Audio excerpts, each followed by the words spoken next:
I was here to talk to Mr. Ballou about Mavis Weld. Mr. Ballou had sent 2 punks to scare me, and I might get further with Mr. Hollywood Agent if I showed him some force. Or I could do it civilly with my hat in my hands.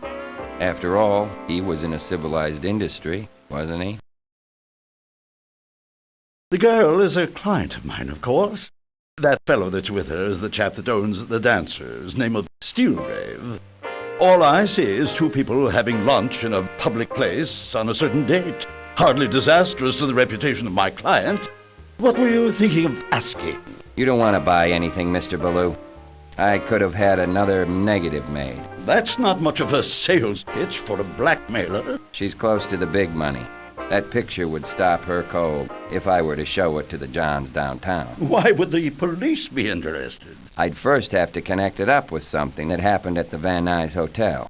I'd connect it up through Mavis Weld, who won't talk to me. Yes, she warned me about you. Said a private detective named Marlowe had tried to force her to hire him, on the grounds that she was seen in a downtown hotel inconveniently close to where a murder was committed. She also told you that if somebody didn't shut my mouth, she would be in a lot of trouble. So you sent over a couple of hard boys. It didn't work. The man who took that photo is missing and can't be found. He's probably dead. 2 other men who lived at the same address are dead. One of them is trying to peddle those pictures just before he got dead. She didn't get the delivery, and neither did the killer. They didn't know where to look. And you did? I was lucky. She wanted that picture. Getting it was worth an awful chance. Why? It's just 2 people having lunch on a certain day. The day Moe Stein was shot to death on Franklin Avenue. The day a character named Steelgrave, the man in that picture, was supposed to be in jail because the cops got a tip. He was a Cleveland Red Hot named Weepy Moyer. What do you really want, Marlowe? I left the office with a pass and the stage number Mavis Weld was working on.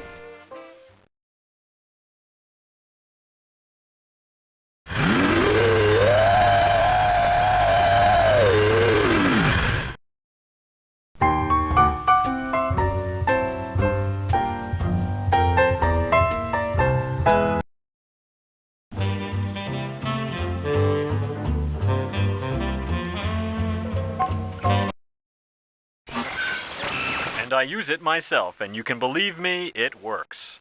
In related news, police are looking for a mystery woman in connection with the murder at the Van Nuys Hotel. Witnesses have reported seeing a well-dressed blonde woman entering the dead man's hotel room shortly before his murder. No motive for the crime has been discovered, but sources say the dead man had registered at the hotel under an assumed name. Sarge, this is Car 54. Checked out another disturbance at the Dancers Club. On my best behavior, of course. Too bad we couldn't prove Steelgrave was really Moyer. I'd love to see that guy get put away. His type really makes me sick.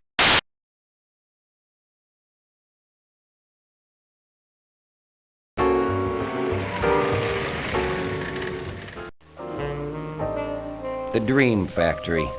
Miss Weld was at work on stage 17. Somebody let you in here. Who? Why? That takes explaining. She'd started right up where she'd left off. She was in big trouble. I was already involved, and I could take care of myself and her. Still, I had a notebook full of unanswered questions about Mavis Weld.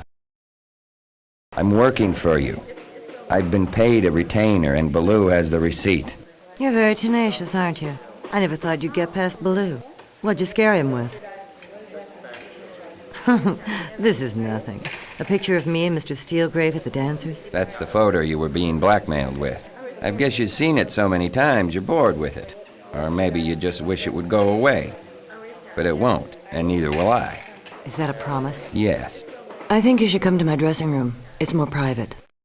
So ask me the questions. Do you know Steelgrave is a gangster? I suspect he runs some kind of racket on the side. He might have been in trouble with the police once.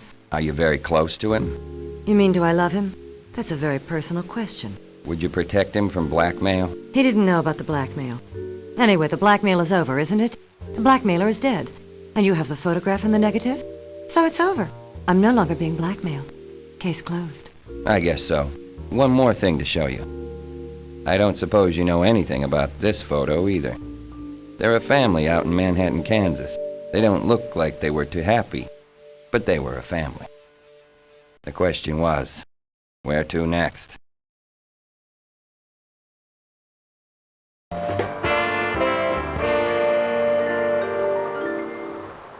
I'd given the butler my card. I'd expected him to return and tell me where to wait, but instead Steelgrave himself came out to give me the glad hand. I'd told him that I was looking for a missing man. I'm sorry I can't help you, but I've never seen this man. I got a tip that Quest had frequented your club. I was hoping maybe you'd recognize him. I see, but could be your sources are wrong. I never forget a face. I've never seen him. Maybe he didn't come to the club. He lived at 449 Idaho Street in Bay City. Maybe you know him from there. It's a dope house. I don't mean to be abrupt, but I have several appointments to keep. I'd like to clear the air. I'm an entrepreneur with several companies. I own buildings, stock, undeveloped properties. I have nothing to do with drugs in any form. I resent your slander, Mr. Marlowe. If you persist in it, I'm sure my lawyer could find it actionable. You'd sue me? Something like that. But only as a last resort. Look, Marlowe, I'm sorry you came all the way out here for nothing. Since I'm on my way out, I'll walk you to your car.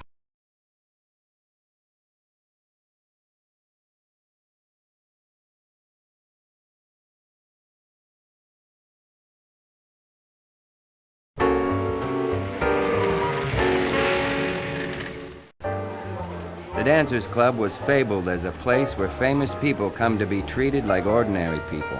It wasn't true, but it made great copy, and the fan magazines ate it up. I recognize you. You're Marlowe. Philip Marlowe, isn't it? Yes. Hello, Mr. Steelgrave. I've heard it's a small world, but I didn't expect to see you here. What can I do for you? I'm trying to locate a man by the name of Orrin P. Quest. It doesn't ring a bell. Should it? Maybe you've never met him, but you might know some of his friends. Lester Clausen, Mile Away Marsden, Dr. Vince. Well, they sound like a colorful bunch, but I don't know them either. What made you think I would? I keep looking for Quest, and I keep finding Dancer Club matches. Ah, a clue. No one has to come to this club to get those matches. We give them to every newsstand at the train station and the airport. Promotes the club. Then there's our mutual friend, the guy who just left your office. I found him at Quest's last known address. Now that's interesting. Johnny, come on over. Johnny, Mr. Marlowe would like to know if you know a man named Quest. I ain't never heard of him. What were you doing at 449 Idaho Street? I ain't never been there. I guess you were mistaken, Marlowe. No harm done. Dominic, see Mr. Marlowe to his car. So, Mr. Steelgrave wasn't going to cooperate. The question now was, where to next?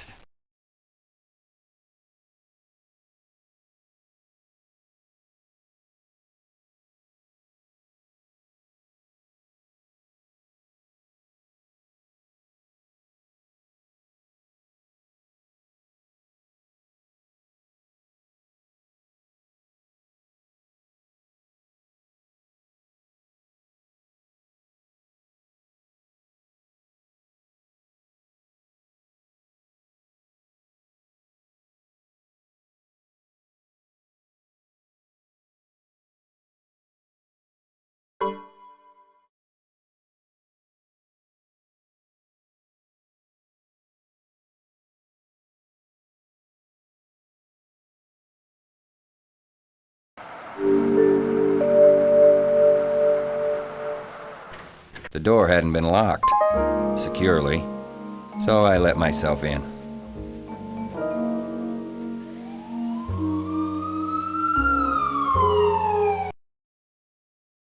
I made a note to stop by my office later and...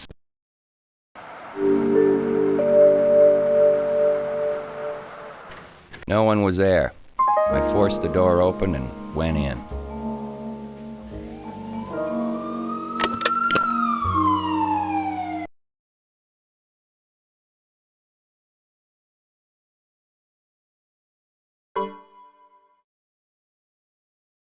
While I was busy deciding where to go, I had to...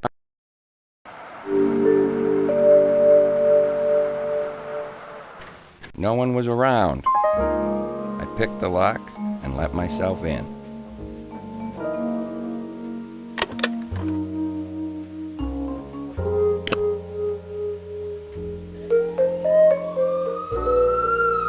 There were other places to go and people to interview. There might even be people waiting for me in my office. Where should I go next?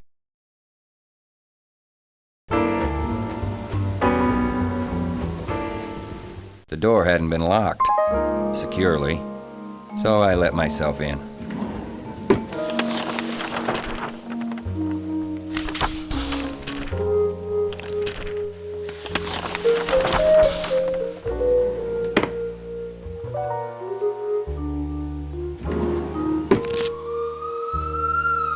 I'd gotten caught by the police, and I'd almost talked my way out of custody when the radio in the police car squawked, "Marlowe?" And the next thing I knew, I was being taken downtown for questioning. Marlowe. The question was, where to next?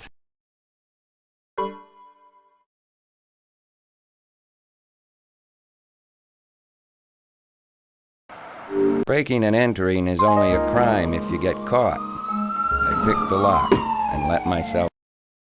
While I was busy deciding where to go, the door hadn't been locked securely, so I let myself in.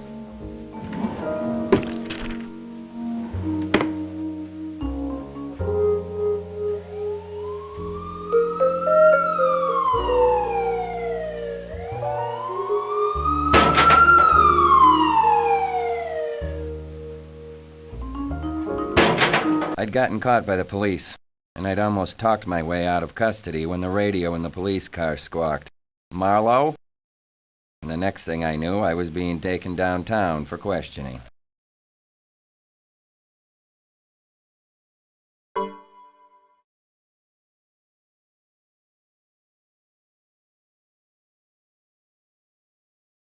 No one was around. I picked the lock and let myself in.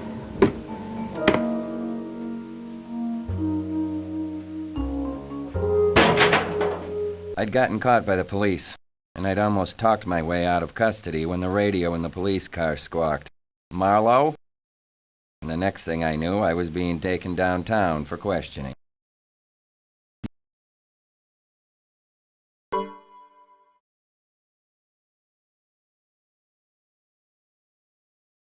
No one was there. I forced the door open and went in.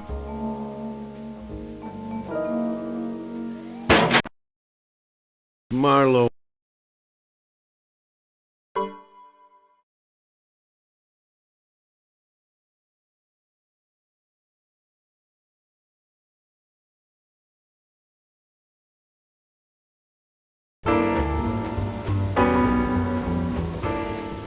I'd come back to ask Baloo a few more questions about Mavis. He'd poured us some of his expensive brandy. He winced when I gulped it down instead of sipping. Mr. Marlowe, how can I help you? I was wondering if you could tell me anything more about Miss Weld's personal life. Do you know why she called you about her trouble at the Van Nuys Hotel and not her boyfriend? Apparently she just didn't. I like that fine. I'd like it better if the guy didn't have her door key. So would I. So would we all. What about her friends? What about Dolores Gonzalez? It's unusual. You wouldn't normally expect two actresses, one on her way up and the other on her way down, to be as friendly as they are. But I guess if they aren't jealous of the same man, they wouldn't be jealous over acting parts either. Which man? Steelgrave, the owner of the dancers. Baloo had to excuse himself for a meeting. I poured myself another drink before I left. While I was busy deciding where to go, I had to remind myself.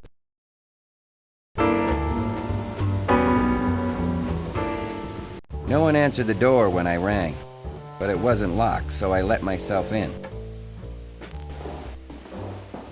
The boss thought you might show up again. What is he, psychic? I'm going to tell you something about how the world works.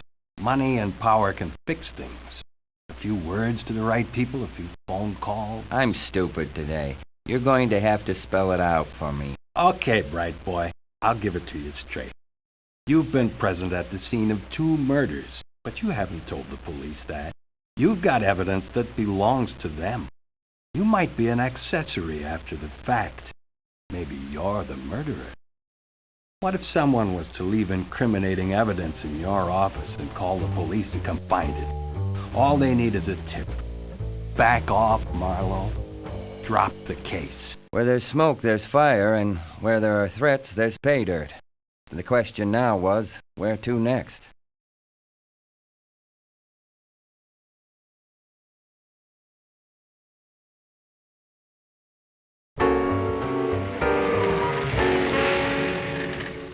The Dancers Club was quiet. No one was lying in wait to corral their next producer or making an entrance into the room. Hello, Marlowe. Care for a seat? To what do I owe the pleasure of your company? Again. We didn't get much of a chance to talk before. I thought of some other questions I'd like to ask. You're not a native Californian, are you, Mr. Steelgrave? Not that anyone is these days. I could ask you how business is, if you miss Cleveland, or where you were the night Sonny Mo Stein was shot to death. Interesting as all that is, I've been hired to do only one thing. Find Orrin P. Quest. As I've told you, I don't know the man and I don't know where he is. You're an interesting man, Marlowe. If I ever need a detective, I may hire you. You're tough, you're resourceful, you're intelligent. But it remains to be seen if you have common sense. A few phone calls could put you out of business. It doesn't take much to get your license suspended. A few tips to the police regarding your whereabouts during 2 brutal ice-pick murders could cause you a problem. Dominic! Leave it alone, Marlowe. Back off. Accidents can happen. You don't want to become a statistic, do you? Dominic, this is Mr. Marlowe's last visit to our club. He won't be coming back. Escort Mr. Marlowe to his car. Dominic had grinned while he twisted my arm and escorted me to my car. He whispered in my ear that he enjoyed his work, and the boss had promised him that if I showed up again, he could work on me. The gas gauge was far from empty, and the question now was, where to next?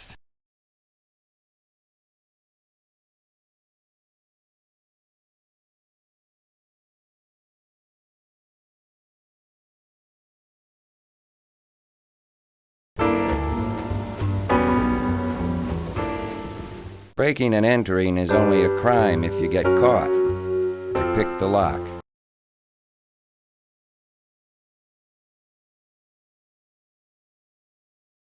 The door hadn't been locked securely. The question now was, should I stop in at my office and see what develops, or hit the streets?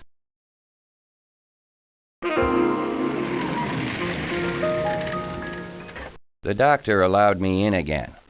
This conversation wasn't much better than the last. Clausen. A hopeless alcoholic. They drink and they don't eat, and little by little the vitamin deficiency brings on the symptoms of delirium. There's only one thing to do for them. Needles. It makes me feel dirty. I am a graduate of the Sorbonne, but I practice among dirty little people in a dirty little town. Why? Because of something that happened years ago in another city. Don't ask me too much, Mr. Marlowe. Would you care for a cup of coffee? Thanks. Were you by any chance a medic for the gang boys in some hot eastern city, as, for instance, Cleveland? A very wild suggestion, my friend. Wild as hell. I checked you up. You could have changed your name, but you couldn't, and keep your license. A fellow like me, with very limited brains, tends to fit the little things he knows into a pattern. Once again, I was escorted out. The doctor was through with me, for the time being.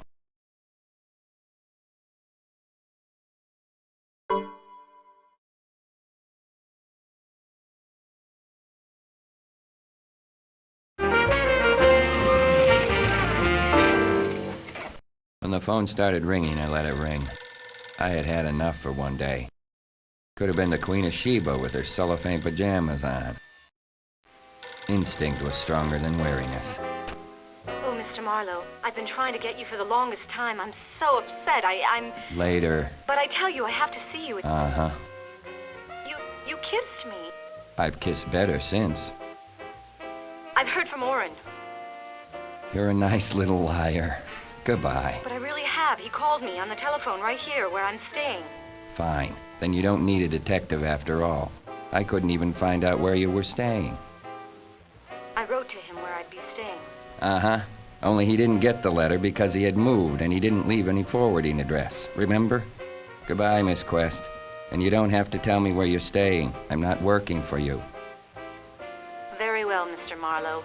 I'm ready to call the police now, but I don't think you'll like it. Why? Because there's murder in it, Mr. Marlowe.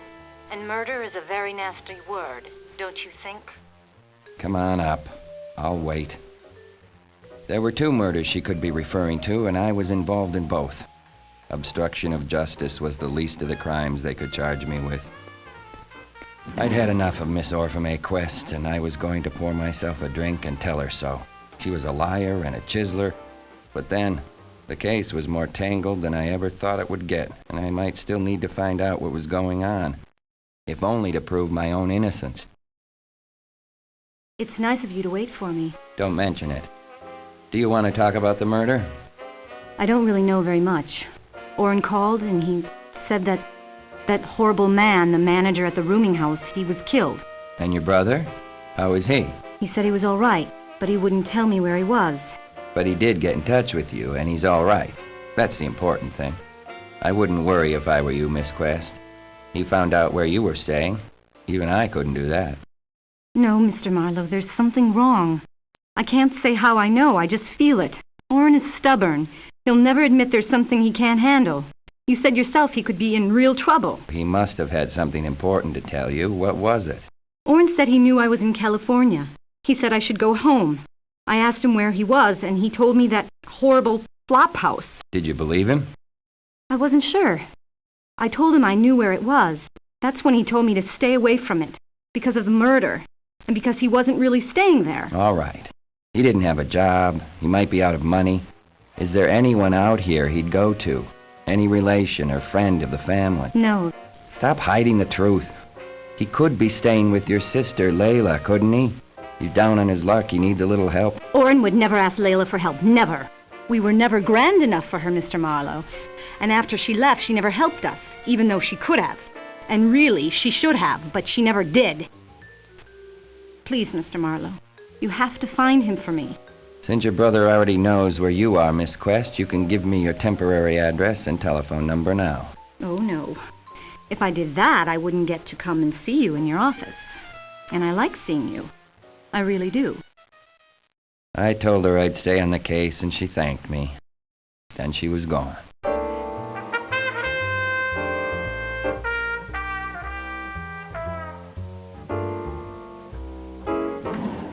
There was no doubt that Mavis Weld was being blackmailed. But the photos were a better weapon against Steelgrave. The photos could put him behind bars, so he'd be sure and pay for them. If he didn't kill you for them, maybe Mavis was a better target. She was less likely to kill, wasn't she? And she was willing to pay the price to keep her career on track. But she couldn't pay as much as Steelgrave could. Was the blackmailer motivated by something more than greed? Was the blackmailer concentrating his effort on Mavis because he enjoyed hurting Mavis?